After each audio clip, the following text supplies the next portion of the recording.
U.S. President Joe Biden began his first official presidential visit to Israel today, the seventh U.S. president to do so. His goal? Promote cooperation between Israel and regional states. This trip will reinforce a vital American role in a strategically consequential region. And also, it will reinforce that our role is different today than it was 20 years ago on the eve of the war in Iraq. A presidential visit in Israel is always a big deal, but the stakes have usually been higher.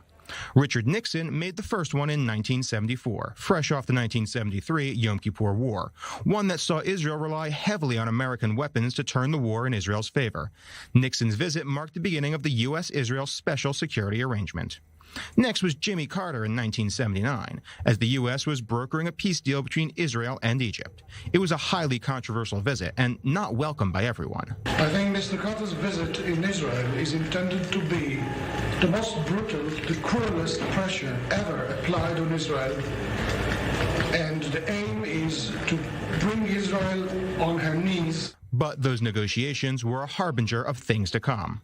And that was Bill Clinton in '94. Then in '95, '96, and '98, he was pushing the Oslo peace process, signed between himself, Yasser Arafat, and Israeli Prime Minister Yitzhak Rabin, a process that also made possible a peace treaty between Israel and Jordan.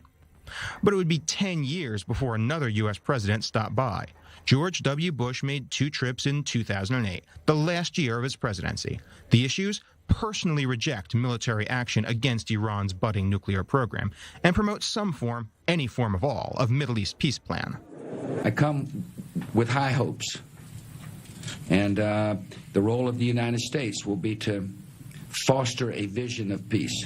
His successor, Barack Obama, made his trip in 2013, an attempt to peddle the failed U.S.-written Roadmap to Peace project, another in a long line of land for peace proposals that ultimately went nowhere. And just as we have for these past 65 years, the United States is proud to stand with you as your strongest ally and your greatest friend. And finally, Donald Trump also made his mark in 2017, signing the order to move the U.S. Embassy from Tel Aviv to Jerusalem, recognizing it as Israel's capital.